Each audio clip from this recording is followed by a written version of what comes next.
السلام عليكم ورحمة الله تعالى وبركاته. حرموا كتراتي كتاب ويتون بساجرو كتاب كان في ستس جتش أجايبا جتش أكان قلبي نماسين جتش أكان من مرفتشيس وين أرجي جتش كوني إسا صلاة جمتشيسا إسا صلاة صلاة نمو إنجد ديسيسي وكان هنا ساتشولا ربين إرجما إساتيف ملتولي غرا كني akkasuma ergamoota kanaan dura darbanillee ummattoota isaaniitiif mallattoo ittiin beeku rabbiin mallattoo adda addaa kenne. Ummata Nabii Muhammadiif garuu mallattoo tokko kenne. Mallattoo sanaan ala ummata Nabii Muhammad ta'uudhaan namni beekamu hin jiru. Mallattoo sana namni hin qabne ummata Nabii Muhammad ta'ee beekamuu hin danda'u. Mallattoon sun maalidha? Ergamaan Rabbi sallallahu alaihi wasallam akkana jedhani.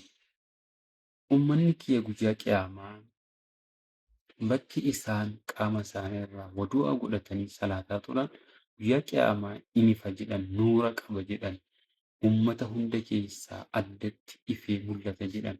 Kanaaf iyyuu ati inni salaataa hin turre iskii guyyaa qiyaamaa sana ergamaa rabbii maaliin si beeku ummata isaa ta'uu maaliin si beeku.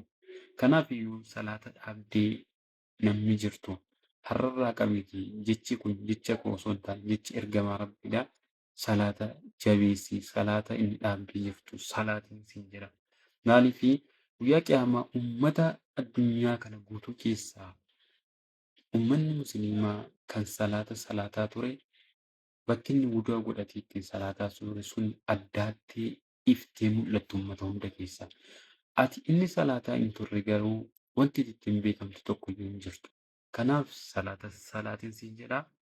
Akkasuma ergamaa rabbii حديث ثاني كم براكي ستمال جاني العهد الذي بيننا وبينكم الصلاح فمن تركها فقد كفر جدا نوفي أمة كافرة جدو وانتجروا صلاة جدا نمني صلاة سنم مؤيسة كفر راجلا كان في يو مال الدري حرراك أبي صلاتك اتفوفين سنجلا صلاتك جبي سنجلا والسلام عليكم ورحمة الله